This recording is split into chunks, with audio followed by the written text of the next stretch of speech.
আসসালামু আলাইকুম সবাইকে। আমি ডক্টর মুর্তজা শাহরিয়ার। এই ভিডিওটা আমি আসলে বানাচ্ছি যারা ফার্স্ট ইয়ার স্টুডেন্ট তাদের জন্য। তোমরা যখন মেডিকেল সায়েন্সের জার্নিটা শুরু করতে চলেছ তখন তোমাদেরকে আসলে 3টা সাবজেক্ট দিয়ে শুরু করা হয়। একটা হচ্ছে অ্যানাটমি, একটা ফিজিওলজি এবং আরেকটা হচ্ছে বায়োকেমিস্ট্রি। আমরা এই ক্লাসে স্পেসিফিকভাবে আলোচনা করতে চাই যে ফিজিওলজি তুমি কেন শিখবে এবং এই ফিজিওলজি আসলে মেডিকেল সায়েন্সে শেখার কেন দরকার সেইটা নিয়ে একটা সংক্ষিপ্ত আলোচনা করার চেষ্টা করব। বিকজ ব্যাপারটা একটা সাবজেক্ট রিভিউর মতো শোনাতে পারে, বাট এটা আসলে সাবজেক্ট রিভিউ হিসেবে আমি বলবো না, বরং এটাকে আসলে এটা শেখার প্রয়োজনীয়তাটাকে আমি তোমাকে বোঝানোর চেষ্টা করব। সো শুরু করা যাক। তাহলে আমাদের মেডিকেল সায়েন্সের যে জার্নিটা আমরা শুরু করতে যাচ্ছি, তাহলে এখানে আমাদের 3টা পার্ট অলরেডি বলে ফেলেছি, তাই না? একটা হচ্ছে অ্যানাটমি। অ্যানাটমিতে আসলে আমরা কি শিখতে চাই?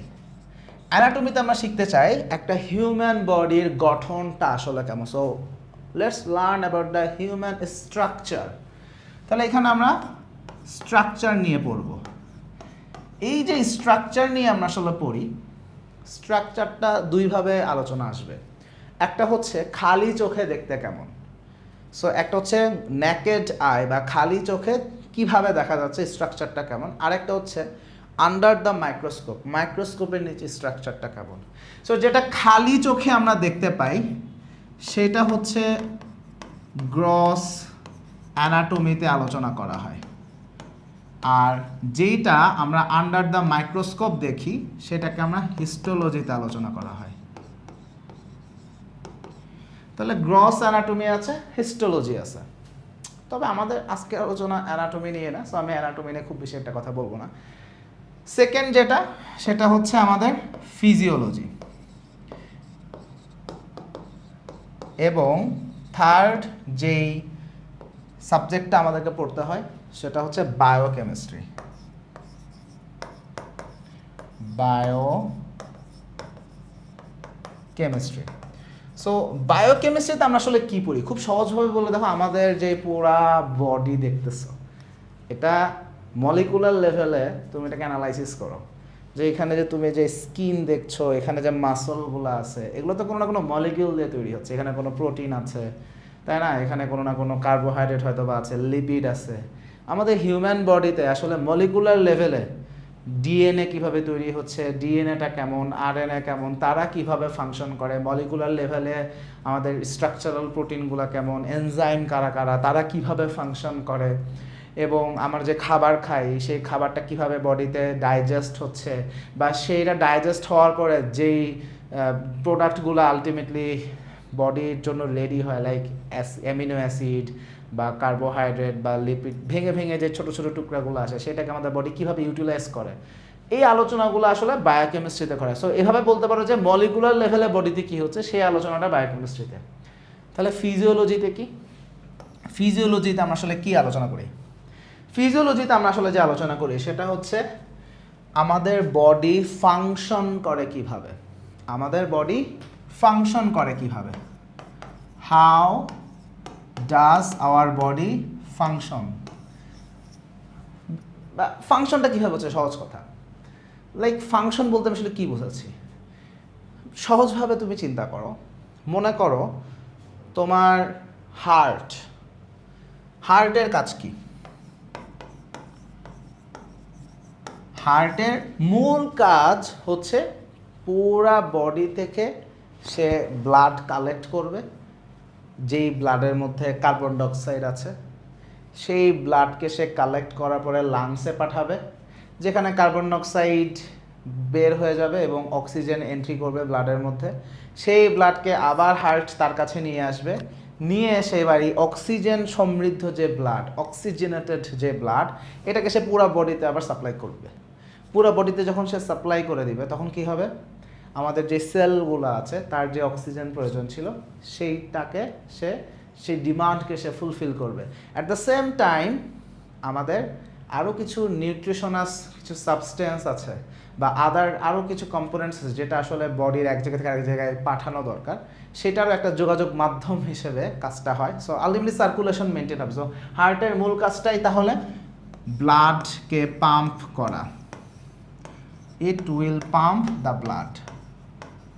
তাহলে হার্টের মূল কাজ, এখন এই যে পাম্পিংটা হয়, পাম্পিংটা আসলে কিভাবে হয়, কিভাবে সেটা একটা সিনক্রোনাস ম্যানারে কাজটা করতে পারে, কিভাবে সে ব্লাড ক্যারি করতেছে, ব্লাডকে পাঠাচ্ছে, এবং ডিফারেন্ট ডিফারেন্ট সিচুয়েশনে এইখানে কি কি চেঞ্জেস আসে। লাইক মনে করো যখন আমি দাঁড়ায় আছি, আমার যে পুরা বডি যে মাসল আছে বা পুরো বডি স্ট্রাকচারটা বলো, আমার এখন কিন্তু খুব বেশি আমি কাজ করছি না, আমার হাত খুব বেশি মুভ করছে না, বা আমার পা খুব বেশি মুভ করছে না। তাহলে যখন আমার শরীর কম কাজ করে, আমার এই সেল, এখানে যে সেলগুলো আছে তাদের অক্সিজেন ডিমান্ড রিলেটিভলি কম, নিউট্রিশনাল ডিমান্ড রিলেটিভলি কম।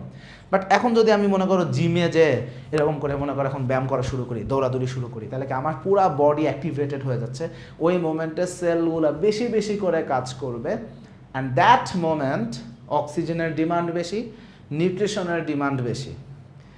এখন হার্টের কাজ কি, রিয়েল টাইমে বডির ডিমান্ডকে ফুলফিল করে পাম্পিং করতে হবে।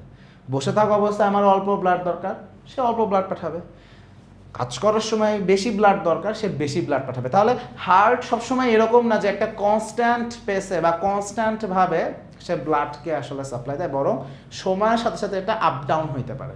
তাহলে ডিফারেন্ট ডিফারেন্ট সিচুয়েশনের সময় হার্ট কিভাবে আমাদের বডির ডিমান্ডকে খেয়াল রেখে ফাংশন করে, এই জিনিসগুলো আমরা ফিজিওলজিতে শিখব।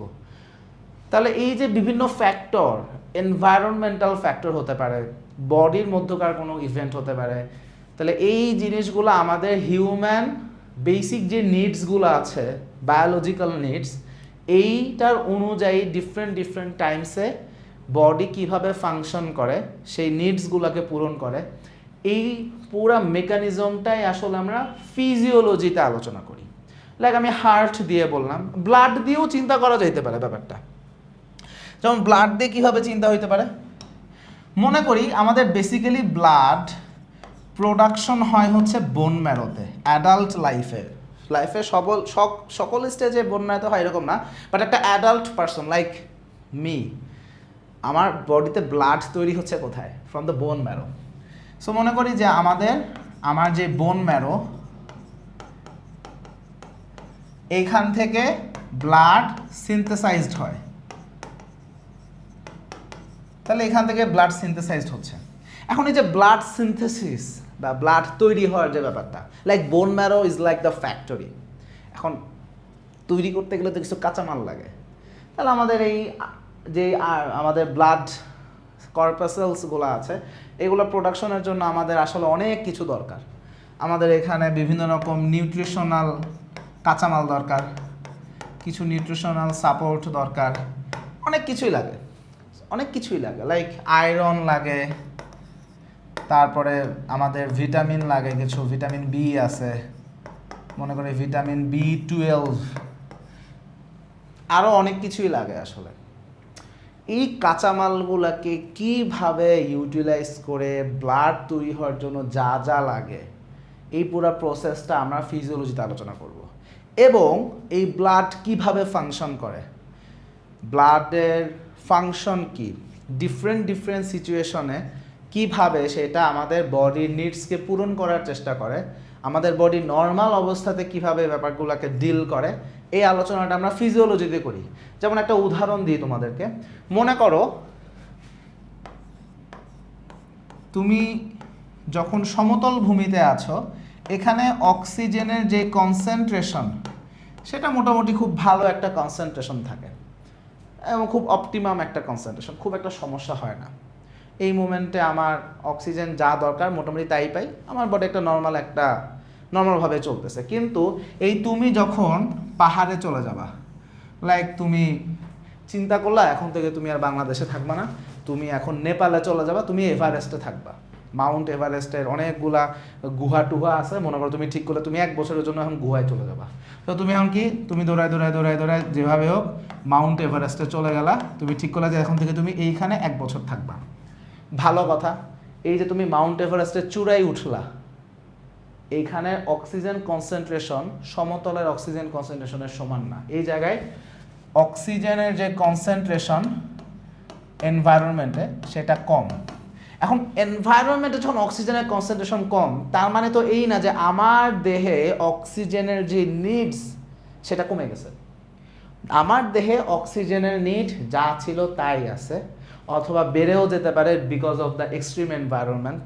টিকে থাকতে গেলে সেলকে কাজ করতে হয়, কাজ করতে গেলে অক্সিজেন দরকার ফর রেসপিরেশন। কিন্তু আমার এনভায়রনমেন্টে অক্সিজেন কম, এনভায়রনমেন্টে অক্সিজেন কম, আমার শরীরে অক্সিজেন দরকার।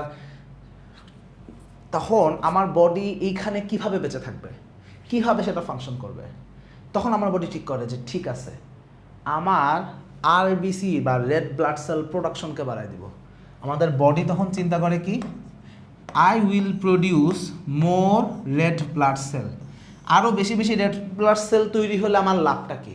লাভটা হচ্ছে একটা আরবিসি যতটুকু অক্সিজেনকে ক্যারি করতে পারতেছিল, 10টা আরবিসি তার থেকে বেশি অক্সিজেন ক্যারি করতে পারবে। ব্যাপারটা হচ্ছে আমি নর্মাল অবস্থায় যতটুকু অক্সিজেন ক্যারি করার আমার ক্যাপাসিটি আছে, এই কন্ডিশনে অক্সিজেন ক্যারি করার ক্যাপাসিটি আরও বাড়ায় ফেলা হয় যেন আমি একটু বেশি অক্সিজেন বডির মধ্যে নিতে পারি। সো এই এনভায়রনমেন্টে কি হয়, আমাদের বডি বুঝতে পারে যে অক্সিজেন যা দরকার তার থেকে কম পাচ্ছি। তাহলে এই বুঝতে পারার জন্য মেকানিজম দরকার। লাইক আমরা বিভিন্ন সেন্সর নাম শুনছি না, যে সেন্সর কাজ করে বিভিন্ন গাড়িতে, মোটর সাইকেলে সেন্সর কাজ করে, দরজাতে সেন্সর কাজ করে।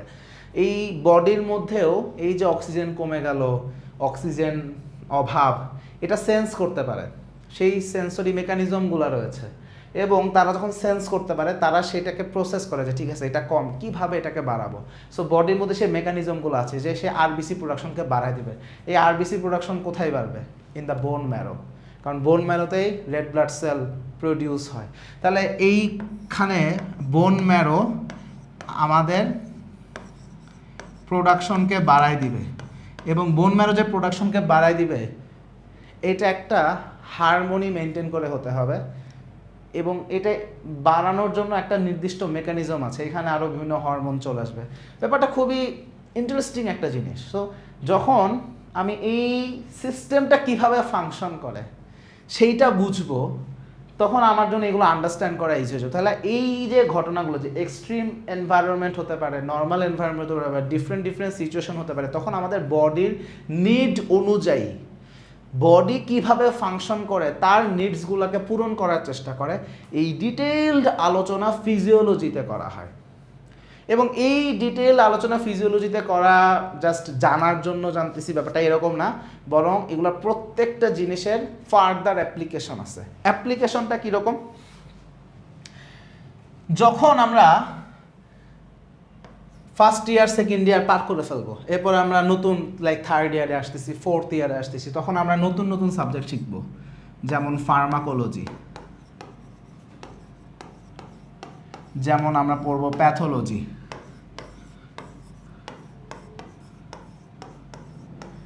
তারপরে মাইক্রোবায়োলজি, এবং আমরা যখন আরও একটু উপরের ক্লাসে যাব তখন আমরা মেডিসিন, সার্জারি, গাইনিকম, ক্লিনিক্যাল সাবজেক্টে চলে আসবো। এই সাবজেক্টগুলো পড়তে গেলে যেটা হবে, আমাদের হিউম্যান বডি নর্মালভাবে কিভাবে ফাংশন করে সেই নলেজটা আমাদেরকে জানতে হবে, বিকজ ওই নলেজের অ্যাপ্লিকেশন এই জায়গাগুলোতে চলে আসে। যেমন ফার্মাকোলজির ব্যাপারটা কি, খুব সহজভাবে উদাহরণ দিই। মনে করো একটা লোকের হাইপোথাইরয়েডিজম আছে, তার মানে তার শরীরে থাইরয়েড হরমোন যতটুকু তৈরি হওয়া উচিত ছিল তার থেকে কম তৈরি হচ্ছে, অথবা তার থাইরয়েড গ্ল্যান্ড কোনোভাবে হয়তো একটা প্রবলেম হয়েছে, দ্যাটস ওয়াই থাইরয়েড গ্ল্যান্ড ঠিকমতো হরমোন প্রডিউস করতে পারছে না, যে কোনোভাবে হতে পারে। এখন তুমি আমাকে বলো, যার থাইরয়েড হরমোন প্রোডাকশন কমে গেছে তাকে তুমি কিভাবে ট্রিটমেন্ট দিবা? যদি এমন হয় যে হ্যাঁ তার জাস্ট গ্ল্যান্ড ভালো আছে, কোনো সমস্যা নাই, কিন্তু থাইরয়েড হরমোন প্রডিউস হওয়ার জন্য যেই কাঁচামাল দরকার সেই কাঁচামাল গ্ল্যান্ড পায় না, দ্যাটস ওয়াই তার থাইরয়েড হরমোন প্রডিউস হচ্ছে না, যেমন আয়োডিন ডেফিসিয়েন্সিতে ঘটনাটা ঘটে। তুমি এখানে ট্রিটমেন্ট কী দিবা? তুমি আয়োডিন সাপ্লিমেন্ট দাও। আবার ওই মোমেন্টে থাইরয়েড হরমোনও তার দরকার, সো তুমি আলাদা করে হরমোন তাকে ইনজেক্ট করে দিলা বা মুখে খাওয়াই দিলা। আমরা মুখে খাওয়াই দিই। সো এটা একটা দেখো ট্রিটমেন্ট। তাহলে দেখো তুমি যখন ফিজিওলজিটা জানো তখন তুমি ওই ডিজিজ মেকানিজম হিসাব করে সেই অনুযায়ী আমরা ড্রাগটা দিতে পারি। আসলে যত ফার্মাকোলজির যত অ্যাপ্লিকেশন আছে সব জায়গাতে ফিজিওলজির নলেজটাকেই কাজে লাগানো হয়, যে নর্মাল ফিজিওলজি কি, ডিজিজের সমস্যা কোথায় হচ্ছে, ওই যেই জায়গাগুলোতে সমস্যা ওইটাকে টার্গেট করে ওষুধ দেওয়া, as simple as that. In fact আমরা যতগুলো ড্রাগ ইউজ করি, যে ঔষধ মেডিসিনগুলো ইউজ করি, মেজরিটি দেখবে আমাদের বডিতে এক্সিস্টিং কোনো না কোনো মলিকিউল বা কোনো রিসেপ্টর তার উপরে কাজ করে, বা সেইটারই একটা জাস্ট সিনথেসাইজ করে ল্যাব থেকে সিনথেসাইজ করা একটা ভার্সন আমরা বডিতে প্রবেশ করাইতেছি। ব্যাপারটা অনেকটা এরকম, আয়দার আমার বডিরই কোনো একটা মলিকিউল, সেটাকে আমরা অ্যাম্প্লিফাইড করে নতুন করে আরও প্রডিউস করে প্রোভাইড করতেছি, বা বডির কোনো একটা মলিকিউলকে টার্গেট করে সেখানে কাজ করবে এরকম একটা ঔষধ আমরা দিচ্ছি। সো ফিজিওলজির ক্লিনিক্যাল অ্যাপ্লিকেশনের সবচেয়ে বড় জায়গা হচ্ছে ফার্মাকোলজি। আবার প্যাথোলজিতে কি, প্যাথোলজি হচ্ছে মনে করো একটা লোকের জ্বর আসছে বা কোনো একটা রোগ হলো, রোগের মেকানিজমটা কি, এই রোগের মেকানিজমে যখন আমরা আন্ডারস্ট্যান্ড করতে যাব, জায়গায় জায়গায় আমাদেরকে একটা বডি নর্মালি কীভাবে ফাংশন করে সেটা বুঝতে হবে। বিকজ নর্মাল ফাংশন যদি আমি ধরতে পারি, তখন অ্যাবনর্মাল জায়গাটা কোনটা সেটাও ধরতে পারবো, এবং সেটার একটা সমন্বয় করে তখন ওই অনুযায়ী আমরা বুঝতে পারবো যে এখানে এই সমস্যা হবে।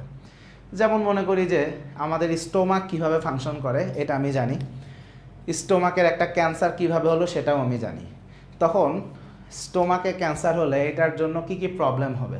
So when I know the physiology, when I know the anatomy, এই নলেজের উপর বেস করে খুব সহজে আমি তখন কোরিলেট করে মিলাইতে পারবো যে এই রোগের জন্য এই এই সমস্যাগুলো ডেভেলপ করবে, এবং সেখানে ট্রিটমেন্ট কী হবে। আবার সেখানে ফিজিওলজির knowledge to some extent use করেই অ্যাপ্লিকেশন থেকে আসা হয়। মাইক্রোবায়োলজিতেও এখানে সমানভাবে হিসাব আছে যে একটা জীবাণু যখন আমার শরীরে প্রবেশ করছে সেটা কি করতেছে, এবং সেটার কারণে আমার নর্মাল ফিজিওলজির চেঞ্জ কোথায় হচ্ছে, সেই অনুযায়ী তখন আমাদের বিভিন্ন রোগ ব্যাধি ধরা পড়ে, আমরা সেটা বুঝতে পারি। আবার যখন আমরা মেডিসিন সার্জারি গাইনিতে আসি, সেখানেও আসলে কোনো না কোনোভাবে এই যে পুরো ফিজিওলজিতে আমরা হিউম্যান বডি নর্মাল অবস্থায় কী ফাংশন করে সেটা যখন ধরতে পারি, তখন অ্যাবনর্মাল জিনিসটাকে খুব সহজে মেলাতে পারি, বা কোনো একটা এক্সট্রিম সিচুয়েশনে আমাদের বডির যে অ্যাডাপ্টেশন প্রসেসগুলো হয়, এটা কি আসলে ফিজিওলজিক্যাল নাকি এটা আসলে কোনো একটা রোগের কারণে হচ্ছে প্রবলেমটা, সেটাকেও বুঝতে গেলে ফিজিওলজির নলেজ লাগে। যেমন একটা উদাহরণ দিয়ে বলি, কোনো একটা পার্সনের ক্ষেত্রে আমাদের যে হার্ট রেট মনে করে একটা হার্ট 1 মিনিটে কতবার পাম্প করতেছে, সেইটা হচ্ছে হার্ট রেট। এই হার্ট রেট বিভিন্ন সময় বেড়ে যেতে পারে, এখন এই যে হার্ট রেট বেড়ে যাচ্ছে, কিছু কিছু জায়গায় এটা হতে পারে কোনো একটা রোগের কারণে, কিছু কিছু জায়গায় হতে পারে কোনো রোগ না, জাস্ট কোনো একটা ফিজিওলজিক্যাল কন্ডিশনে বডি ওই কন্ডিশনে বডির বেসিক নিডকে পূরণ করার জন্য হার্ট রেটকে বাড়ায় দিছে। তাহলে একটা ফিজিওলজিক্যাল কারণেও হার্ট রেট বাড়তে পারে, আবার কোনো একটা রোগের কারণেও হার্ট রেট বাড়তে পারে। এখন আমি একটা রোগী দেখলাম তার হার্ট রেট বেশি, বলে দিলাম বাবা আপনার তো হার্ট রেট বেশি, আপনি তো আর বাঁচবেন না, আপনি মরে যাবেন, বা আপনাকে অনেক বড় রোগ হয়ে গেছে, আপনাকে ওষুধ নিতে হবে। ব্যাপারটা সময় এরকম না, কখনো এরকমও হতে পারে this is due to a physiological cause. তাহলে ওই ফিজিওলজির নলেজটা যদি আমার থাকে, তখন কিন্তু আমি বুঝতে পারবো if it is physiological or not. যেমন কোনো একটা পার্সনের লাইক অ্যাংজাইটি আছে, অ্যাংজাইটিতে অটোমেটিকভাবে আমাদের হার্ট রেট বেড়ে যাবে। অথবা কোনো একটা পার্সন দেখা যাচ্ছে যে লাইক টেম্পারেচারে কোনো একটা চেঞ্জ আসছে, সেখানেও হার্ট রেট কম বেশি হতে পারে। তাহলে এগুলো ফিজিওলজিক্যাল কিছু ইভেন্টসে, এটা কোনো রোগ না, জাস্ট ওইখানে বডির সেলুলার অ্যাডাপ্টেশন থেকে এই চেঞ্জেসগুলো হতে পারে। আবার দেখা যাচ্ছে কোনো একটা পেশেন্টের ফিভার আছে, ফিভার হলে কি হয়, বডির টেম্পারেচার বেড়ে যায়, এবং বডির টেম্পারেচার বাড়লে হার্ট রেটও বাড়ে। তাহলে এই যে বডির টেম্পারেচার বাড়লে হার্ট রেট বাড়ছে, এটা আসলে একটা ফিজিওলজিক্যাল রেসপন্স। তাহলে একটা জ্বর আসছে, এরকম একটা পেশেন্ট আমার কাছে হার্ট রেট বেশি, দেখে আমি বলে দিলাম বাবা আপনার তো হার্ট রেট বেশি, আপনার হার্ট নষ্ট হয়ে গেছে। ওটা তো এরকম না। সো ফিজিওলজিটা যদি আমি বুঝি, তাহলে আমি কিন্তু একটা রোগীর রোগ না থাকলেও সেটাকে আইডেন্টিফাই করতে পারা আমার জন্য সহজ হবে। আবার যখন আমি ফিজিওলজি জানি, আমি জানি যে এই কারণগুলো ফিজিওলজিক্যাল কারণ, এখানে হার্ট রেট বাড়লে সেটা নর্মাল, কিন্তু এর বাইরের কোনো একটা কারণ তার হার্ট রেট আসলে বেড়ে গেছে। যেমন মনে করি কোনো একটা পেশেন্টের হয়তো বা এখানে একটা হার্ট অ্যাটাক হয়ে গেছে, মায়োকার্ডিয়াল ইনফার্কশন, মনে করি একটা হার্ট অ্যাটাক হয়ে গেছে, হার্ট অ্যাটাক হয়ে হার্টের ভেতরে ড্যামেজ হয়ে গেছে, পরে সেইখান থেকে একটা এমন একটা কন্ডিশন তৈরি হলো যখন তার হার্ট রেট আসলেই অনেক বেড়ে গেল এবং সেটা হার্টের সমস্যার কারণে। সো ওইটাকে আমি তখন কিন্তু মিলাই বুঝতে পারবো যে হ্যাঁ এটা আসলে প্যাথোলজিক্যাল কজ বা এটা একটা রোগের কারণে হচ্ছে, সেই রোগের ট্রিটমেন্ট লাগবে। কিন্তু একটা রোগী যদি আমার কাছে হার্ট রেট বেশি কিন্তু সেটা জ্বরের কারণে, তার মানে এই না যেখানে হার্টের সমস্যা। মূল কথা হচ্ছে একটা সমস্যা বা একটা সিচুয়েশন সেটাকে আসলে একটা রোগের কারণে হলো নাকি সেটা বডির একটা নর্মাল ফেনোমেনা, আমি তখনই এটা খুব ভালো করে বুঝতে পারবো যখন আমি ফিজিওলজিটাই আসলে বুঝি। সো এই ফিজিওলজিটা আসলে এই কারণে পুরো মেডিকেল সায়েন্সে আমরা from learning perspective to the clinician perspective সব জায়গাতেই ফিজিওলজির অ্যাপ্লিকেশন আসলে আছে। সো এইটা এমন একটা সাবজেক্ট এই কারণে যেটা শেখার জন্য আমাদেরকে এক্সট্রা এফোর্ট দেওয়া নেসেসারি এবং খুব ভালো করে শেখাটা নেসেসারি। জাস্ট ব্যাপারটা যদি এরকম হয় যে আমি ফিজিওলজিতে আমার পরীক্ষায় 10টা প্রশ্ন আসে, আমি 10টা প্রশ্ন করে পরীক্ষা পাশ করে আসবো তাহলে আমার ফিজিওলজি শেখা শেষ, ব্যাপারটা এরকম আসলে না। বরং ফিজিওলজি এমন একটা সাবজেক্ট যেটা আমাকে পুরো হিউম্যান ফিজিওলজি আমাদেরকে যতটুকু সম্ভব ভালো করে আসলে আত্মস্থ করতে হবে। মানে আমি জাস্ট পরীক্ষার জন্য মুখস্থ করা বোঝাচ্ছি না, বরং ব্যাপারটা এরকম যে তুমি মাথার মধ্যে এটা তোমার একটা মানে গল্পের মতো তোমার মধ্যে সাজানো থাকবে, তুমি চোখ বন্ধ করলেও যেন তোমার মনের মধ্যে ভেসে ওঠে। মনে করো যে সাপোজ তুমি চোখটা বন্ধ করলা, চোখ বন্ধ করে তুমি চিন্তা করো যে কীভাবে আমার হার্ট নর্মাল ফিজিওলজিক্যাল পজিশনে কাজ করে। তুমি চোখ বন্ধ করে এটা তুমি পুরোটা তোমার চোখের মানে মনের মধ্যে ভেসে উঠবে। এটা হচ্ছে আত্মস্থ করা। সো পুরো ফিজিওলজি তোমাকে আসলে এইভাবে শিখতে হবে, এমনভাবে শিখতে হবে যে তুমি you do understand it. Like তুমি একটা লোকের বুকের দিকে যদি তাকালে তুমি তোমার মনের মধ্যে কাজ করবে যে কীভাবে ওর হার্টটা কাজ করতেছে। You will have to understand it. ওর একটা সমস্যা হচ্ছে, তোমার অটোমেটিকভাবে তুমি ফিজিওলজি দিয়ে এটা লিঙ্ক করার চেষ্টা করবে যে হ্যাঁ ফিজিওলজিতে এটা পড়ছি, এইভাবে এটা কাজ করে, আর এখন এটা হচ্ছে, এটা কি ফিজিওলজিক্যাল নাকি আসলে ফিজিওলজিক্যাল না, তুমি খুব সহজে ধরতে পারো। শেখাটা এইভাবে হবে। এইভাবে শেখার জন্য তোমাকে অবশ্যই টেক্সট বই পড়তে হবে। For learning physiology in the most efficient way, in the most accurate way and আসলেই হিউম্যান ফিজিওলজিকে ফিল করা, আমি কথাটা বলি যে ফিল করা, এটার জন্য আসলে ফিজিওলজি শেখার জন্য টেক্সট বুক বেসড লেখাপড়া করতে হবে।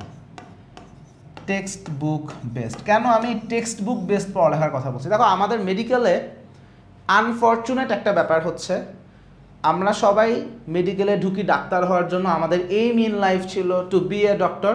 বাট মেডিকেলের যে সিস্টেম, এই সিস্টেমে আমরা এসে আমাদের লাইফের এইম হয়ে যায় টু পাস দ্য এক্সাম। যদি একটা মেডিকেল স্টুডেন্টকে জিজ্ঞেস করে তোমার জীবনের লক্ষ্য কী, সে বলবে my aim in life is to pass in the exam.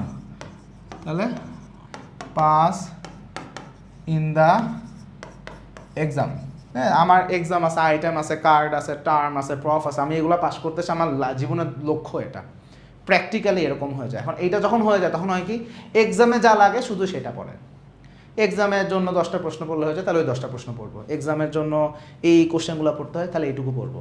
বা এক্সামের জন্য যা যা লাগে এইটুকুই, পুরো চিন্তাটা এক্সাম ওরিয়েন্টেড। বাট একটা এক্সামে তো পুরো হিউম্যান ফিজিওলজির A to Z কখনোই কাভার করে জিজ্ঞাসা করা সম্ভব না। এবং এইভাবে যখন তুমি পড়বা, পড়াটা সিলেক্টিভ হয়ে যাবে এবং তোমার পড়ার উদ্দেশ্যটাই যখন তুমি শুধু পরীক্ষা পাস করবা, এই উদ্দেশ্যে যখন তুমি পড়তেছো, you will miss the real, মানে কি বলবো, যে ফিজিওলজির যে আসল মজাটা তুমি ওটা মিস করে ফেলবা। তোমার মাথায় ওই ফিজিওলজির মজাটাই কাজ করবে না, তোমার মাথায় কাজ করবে এই প্রশ্ন আসবে, এই উত্তর দিব, এটা মুখস্থ করো। তুমি পুরো ফিজিওলজির কনসেপ্ট, ফিজিওলজির point, what is the point of learning this things, এইটাই তুমি মিস করে ফেলবা। সো কিন্তু তুমি যখন টেক্সট বুক ওরিয়েন্টেড পড়ালেখা করবা, সেখানে কী হবে, পুরো টেক্সট বইতে ফিজিওলজিকে একটা উপন্যাসের মতো আসলে সাজানো হয়েছে। ফিজিওলজির টেক্সট বই মুখস্থ করার কোনো বই না। ব্যাপারটা এরকম না তুমি ওয়ার্ড বাই ওয়ার্ড মুখস্থ করতেছো, লাইন বাই লাইন মুখস্থ করতেছো। তুমি যে এসএসসি এইচএসসিতে বাংলা উপন্যাস, বাংলা গল্প, কবিতা যেভাবে ওয়ার্ড বাই ওয়ার্ড মুখস্থ করছো, it's not like that. Physiology word by word মুখস্থ করার বই না, ফিজিওলজি লাইন বাই লাইন মুখস্থ করার বই না। এখানে ব্যাপারটা একটা এরকম যে এটা একটা রহস্য উপন্যাস, যা শুরু থেকে শেষ পর্যন্ত তুমি যদি খুব মনোযোগ দিয়ে মজা নিয়ে পড়ো, পড়া শেষ হলে তুমি বুঝতে পারবা হোয়াট হ্যাপেন্ড, কি হলো, কিভাবে হলো, এটার একটা সুন্দর একটা এক্সপ্লানেশন তুমি জানতে পারলা। এবং এই যে তুমি শিখলা, তখন তুমি অটোমেটিকভাবে you will able to understand যে what is happening inside our body, how our body is functioning, and in which circumstances our body changes to adapt it. তাহলে অ্যাডাপ্টেশনের জন্য বডি কিভাবে কাজ করতেছে, নর্মাল সময় কিভাবে কাজ করতেছে, পুরো জিনিসটা যখন তুমি বুঝতে পারবা, এইটা তোমাকে একটা অন্যরকম আনন্দ দেবে যে হিউম্যান বডি, হিউম্যান ফিজিওলজি তখন তোমাকে মেডিকেল সায়েন্সের মজাটা উপহার দিবে। এবং তখন মেডিকেল সায়েন্সের এই এত পড়া এটাকে তখন আর বার্ডেন মনে হবে না, বরং you will be able to start enjoying this. Physiology তোমাকে একটা আলাদা আনন্দ দিবে, তুমি এটাকে এনজয় করতে শিখবা। মেডিকেল সায়েন্সের পড়াটা যদি তুমি এনজয় করতে পারো, এটা তোমার ফিজিশিয়ান হওয়ার, একজন ক্লিনিশিয়ান হওয়ার ফার্স্ট স্টেপ। মেডিকেল সায়েন্সের পড়াকে বার্ডেন হিসেবে নিয়ে গ্রেট ফিজিশিয়ান হওয়া সম্ভব না, গ্রেট ক্লিনিশিয়ান হওয়া সম্ভব না। To be able to be a great clinician you must learn human body first, এবং হিউম্যান বডিকে তোমাকে ভালোবাসতে হবে। সো এই ভালোবাসার প্রধান ধাপটাই হলো ফিজিওলজিকে খুব ভালোভাবে শেখা, এবং এই শেখাটা অবশ্যই টেক্সট বুক ভিত্তিক হতে হবে, কারণ টেক্সট বইতে প্রেজেন্টেশনটা এভাবেই করা হয়েছে। কিন্তু তুমি যখন এক্সাম ওরিয়েন্টেডভাবে পড়বা, তোমাকে একটা গাইড ধরায় দেওয়া হবে যেখানে 10টা প্রশ্ন 10টা উত্তর, মুখস্থ করো, শেষ। এখানে কখনোই ফিজিওলজির রিয়েল ইনসাইট কখনোই আসবে না, বরং এটা জাস্ট কিছু প্রশ্ন কিছু উত্তর, এইভাবে জিনিসটা আসলে আন্ডারস্ট্যান্ডিং আসবে, যেটা তোমাকে ফিজিওলজিকে আসলে অনুধাবন করতে একটা বিশাল বড় প্রতিবন্ধকতা হয়ে দাঁড়াবে। আমরা অনেক সময় এভাবে চিন্তা করি যে আমি সাবজেক্টটা শিখবো, আমি পরীক্ষা পাস করব, আমার পোস্ট গ্র্যাজুয়েশনে লাগবে সেই জন্য শিখবো। শেখার উদ্দেশ্যটা পরীক্ষা পাস করা না, শেখার উদ্দেশ্যটা হলো জানা, এবং এই জানতে পারার উপযোগিতা কি, তুমি ফার্দার যখন মেডিকেল সায়েন্সে আরও ডিপ যখন তুমি প্রবেশ করবা, তুমি দেখবা জায়গায় জায়গায় এই নলেজটা কিভাবে ইউটিলাইজ হচ্ছে, এই নলেজের উপর বেস করে তোমাকে আরও অনেক কিছু বলা হবে, তখন তুমি সেটা খুব সহজেই বুঝতে পারবা। পুরো মেডিকেল সায়েন্সের যদি জার্নিটা আমি 10 বছর ধরি, লাইক 5 বছর আন্ডারগ্র্যাড, এভারেজ 5 বছর পোস্ট গ্র্যাড, এই 10 বছরের জার্নিতে জায়গায় জায়গায় তুমি বুঝতে পারবা ফিজিওলজির নলেজটা কাজে লাগছে। সো ব্যাপারটা এরকম না যে আমার পরীক্ষায় আসে তাই অ্যান্সার করতে হয়, ব্যাপারটা হচ্ছে এই যে টু আন্ডারস্ট্যান্ড থিংস আসলে ফিজিওলজিটা লাগে, বিকজ এটা জায়গায় জায়গায় এই কনসেপ্টকে ব্যবহার করা হয়। লাইক ফিজিক্সের তোমরা লস পড়ছো না ইন্টারমিডিয়েটে, ওই লসগুলো যদি তুমি বুঝতে পারো, বিভিন্ন কন্ডিশনে বিভিন্ন প্রবলেমের সলিউশনে সেই লসকে কীভাবে অ্যাপ্লাই করতে হয়, তোমরা এগুলো ইন্টারমিডিয়েটে শিখছো। ফিজিওলজির ব্যাপারটা অনেকটাই এরকম, যে এখানেও তুমি আসলে বডি কিভাবে ফাংশন করে সেইটা লসগুলো তুমি বুঝতে পারলা, এবং বডি পরবর্তীতে কোনো রোগ হলে বা আদার কন্ডিশনসে এই লসগুলোর উপর বেস করে তুমি সহজেই অন্য টপিক যেগুলো আমরা আসলে আলোচনা করি সেই টপিকটা বুঝতে পারবা। তো তুমি যদি জাস্ট মুখস্থ করে যাও, তোমার একটা গ্যাপ থেকে যায়, এভাবে পড়ে আসলে সামনে আগানো কঠিন হয়ে যায়। এত কিছু কেন বললাম? আমাদের বাংলাদেশে মেডিকেল সায়েন্স শেখার যে জার্নি, ফার্স্ট ইয়ার থেকে স্টুডেন্টরা আসলে মিসগাইডেড হয়, তাদেরকে এইভাবে গাইড করা হয়, তাদের সিনিয়ররা বলে যে তোমরা গাইড পড়ো, হ্যাঁ তোমরা গাইড পড়ো, টেক্সট বই পড়া যায় না, এত সময় নাই, টেক্সট বই পড়া কঠিন, টেক্সট বই পড়তে হয় না, এটসেট্রা এটসেট্রা, বাজে কথা বলা হয়, এবং স্টুডেন্টরা আসলে এই গাইড পড়া শুরু করে যেখানে মুখস্থ প্রশ্ন মুখস্থ অ্যান্সার শেষ। অথচ মেডিকেল সায়েন্সের ফিজিওলজিটা it is beyond that thing, মানে এই গাইডের 10টা প্রশ্ন 10টা উত্তরের বাইরেও ফিজিওলজির একটা বিশাল বড় জগৎ আছে, যেটাকে আসলে স্টুডেন্টরা এক্সপ্লোরই করতে পারে না, এক্সপ্লোর করতে শিখে না, অ্যান্ড মানে ফিজিওলজির মজাটাই সে কোনোদিন টের পায় না, ফিজিওলজি তার কাছে একটা বার্ডেন হয়ে দাঁড়ায়। বাট ফিজিওলজি আসলে এর থেকে অনেক সুন্দর একটা সাবজেক্ট। তুমি যদি মেডিকেল সায়েন্সকে ভালোবাসতে না পারো, মেডিকেলে তোমার জন্য সার্ভাইভ করা অনেক কঠিন হবে। আমি বলছি না সার্ভাইভ করা সম্ভব না, আমি বলছি সার্ভাইভ করা কঠিন হবে। সো মেডিকেল সায়েন্স শেখার তোমাদের জার্নি জাস্ট শুরু হচ্ছে। তোমরা টেক্সট বইয়ের সাথে সম্পর্ক বানাও, এবং ফিজিওলজি শেখার উদ্দেশ্যটা এভাবে করো, তুমি হিউম্যান বডিকে জানতে চাও, তুমি হিউম্যান বডিকে শিখতে চাও, এটা কীভাবে ফাংশন করে, তুমি এটাকে আত্মস্থ করো, তুমি ফিল করো, এবং এই শেখার জার্নিতে তুমি আসো। হ্যাঁ, তোমাকে অবশ্যই এক্সাম দিতে হবে, হয়তো বা কিছু কিছু এক্সাম পাস করার জন্য তোমার একটা র্যাপিড রিভিশন দেওয়া লাগবে, পড়াটা গোছানো লাগবে। এই গোছানোর জন্য, র্যাপিড রিভিশনের জন্য হয়তো বা তুমি গাইড দেখতে পারো, বা তোমার কিছু ক্লাস নোট থাকতে পারে, তোমার টিচারের কিছু লেকচার শিট থাকতে পারে, মেবি এগুলো তুমি for exam purpose short quick রিভিশনের জন্য তুমি এটা দেখতে পারো, but for learning purpose text book should be the number one thing. তুমি টেক্সট বইটাকে ফলো করো। Guide is not for learning. Guide হতে পারে তোমার একটা এক্সাম পাস করার জন্য একটা টুল হতে পারে, সর্বোচ্চ একটা এইড হতে পারে, but for learning things you must have a relation with the textbook. So physiology নিয়ে এই আলোচনাটা আসলে এই জন্যই করলাম, বিকজ প্রত্যেক বছর 10,000 মেডিকেল স্টুডেন্ট মেডিকেল এন্ট্রি করে এবং 10,000-এর মধ্যে অ্যারাউন্ড 8 থেকে 9,000 স্টুডেন্টই আসলে গাইড ভিত্তিক পড়ালেখা করে বা এক্সাম ওরিয়েন্টেড পড়ালেখা করে, এবং এরা আসলে ফিজিওলজিতে তাদের যে এটার জন্য এটার কনসিকুয়েন্সে তাদের যে বিশাল গ্যাপ তৈরি হয়, এইটা তাদের পরে ঠিক করতে অনেক কষ্ট হয়। মোটামুটিভাবে এতদিনে তো আমরা অনেক স্টুডেন্ট ডিল করছি, প্রতিদিন কেউ না কেউ মেসেজ দিচ্ছে, তাদেরকে চেষ্টা করি তাদের সমস্যার সমাধান করার জন্য, কিন্তু প্রথম থেকেই যদি তোমার শুরুটা যদি সুন্দর হয়, সঠিক হয়, অ্যাপ্রোপ্রিয়েট হয়, পরের কষ্টগুলো তোমার কমে যাবে, অথবা এই ভুলগুলো তোমার যদি না হয় তুমি সামনে আগায় থাকতে পারবে বা তোমার বেনিফিট হবে, তোমার মূল জার্নিতে তুমি বেলাইন হবে না, তুমি তোমার সঠিক ট্র্যাকে থাকবা। সো এই ট্র্যাকে থাকার জন্যই আসলে এতগুলা কথা। সবাইকে অসংখ্য ধন্যবাদ।